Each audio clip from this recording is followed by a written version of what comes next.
Assalamualaikum warahmatullahi wabarakatuh.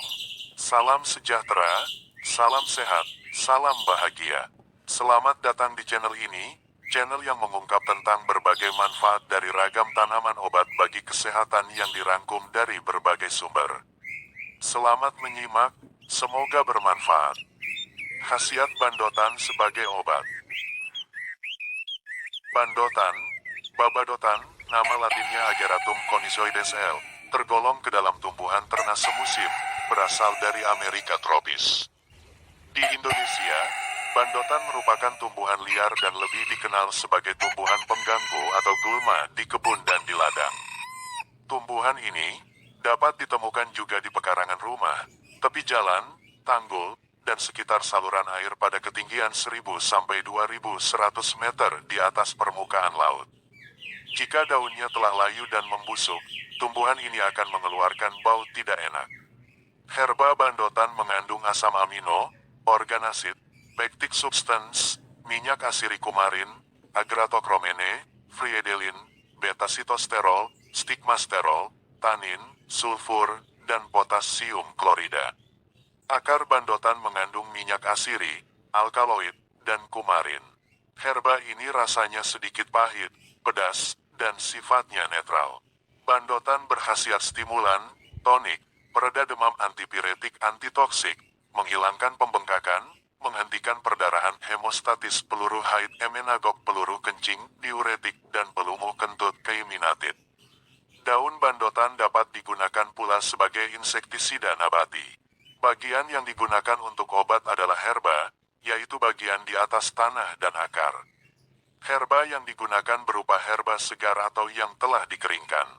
Herba bandotan berkhasiat untuk pengobatan demam, malaria, sakit tenggorokan, radang paru, pneumonia, radang telinga tengah, otitis media, perdarahan, seperti perdarahan rahim, luka berdarah, dan mimisan, diare, disentri, mulas, kolik, muntah, perut kembung, keseleo, pegal linu, mencegah kehamilan, badan lelah sehabis bekerja berat, produksi air seni sedikit, tumor rahim, dan perawatan rambut.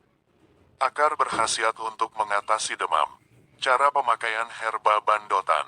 Untuk obat yang diminum, rebus 15-30 gram herba kering atau 30-60 gram herba segar. Cara lain dengan ditumbuk herba segar, lalu peras dan air perasannya diminum. Untuk pemakaian luar, tumbuk herba segar sampai halus. Selanjutnya, campurkan minyak sayur sedikit dan aduk sampai rata, lalu bubuhkan pada luka yang masih baru, seperti bisul, eksim, dan penyakit kulit lainnya, seperti kusta atau lepra.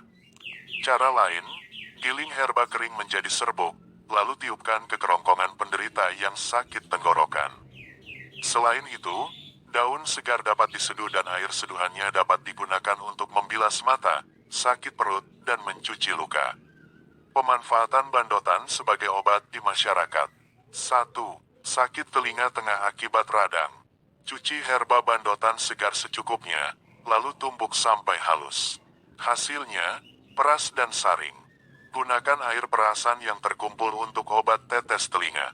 Sehari 4 kali, setiap kali pengobatan sebanyak 2 tetes. 2. Luka berdarah, bisul, eksim. Cuci herba bandotan segar secukupnya sampai bersih, lalu tumbuk sampai halus. Turapkan ramuan ke bagian tubuh yang sakit, lalu balut dengan perban. Dalam sehari, ganti balutan 3-4 kali.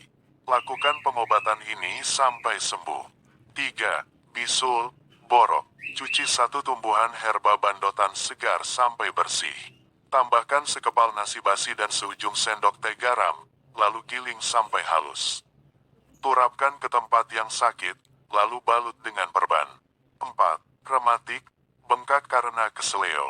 Sediakan 1 genggam daun dan batang muda tumbuhan bandotan segar, 1 kepal nasi basi, dan setengah sendok teh garam. Selanjutnya, cuci daun dan batang muda sampai bersih, lalu tumbuk bersama nasi dan garam. Setelah menjadi adonan seperti bubur kental, turapkan ramuan ke bagian sendi yang bengkak sambil dibalut. Biarkan selama 1-2 jam, lalu balutan dilepaskan. Lakukan perawatan seperti ini 2-3 kali sehari. 5. Perdarahan rahim, sariawan, bisul, bengkak karena memar. Rebus 10-15 gram herba bandotan dalam 2 gelas air bersih sampai tersisa menjadi 1 gelas. Setelah dingin, saring dan air saringannya diminum sekaligus. Lakukan 2-3 kali sehari. 6. Tumor rahim. Rebus 30-60 gram herba bandotan kering segar atau 15-30 gram herba kering dalam 3 gelas air sampai tersisa menjadi 1 gelas.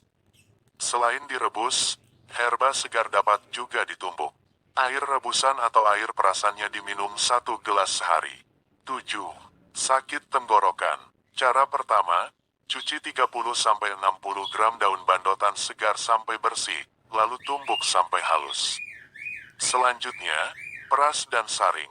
Tambahkan larutan gula batu ke dalam air perasan secukupnya dan aduk sampai rata.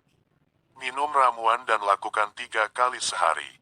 Cara kedua, cuci daun bandotan secukupnya, lalu jemur sampai kering. Selanjutnya, giling sampai menjadi serbuk. Tiupkan serbuk ke dalam tenggorokan penderita. 8. Malaria, influenza. Rebus 15-30 gram herba bandotan kering dalam 2 gelas air sampai tersisa menjadi 1 gelas. Setelah dingin, saring dan minum sekaligus. Lakukan 2 kali sehari. 9. Perut kembung, mulas, muntah. Cuci 1 buah tumbuhan bandotan ukuran sedang sampai bersih, lalu potong-potong seperlunya. Rebus dalam 3 gelas air sampai tersisa menjadi 1 gelas. Setelah dingin, saring dan minum sekaligus. Lakukan pengobatan ini 2-3 kali sehari sampai sembuh. 10. Perawatan rambut. Cuci daun dan batang bandotan segar sampai bersih, lalu tumbuk sampai halus. Oleskan hasil tumbukan ke seluruh kulit kepala dan rambut. Tutup kepala dengan sepotong kain. Biarkan selama 2-3 jam. Selanjutnya, bilas rambut. Demikianlah beragam manfaat babadotan yang biasanya hanya terkenal sebagai gulma pada tanaman. Ternyata banyak juga manfaat babadotan untuk kesehatan.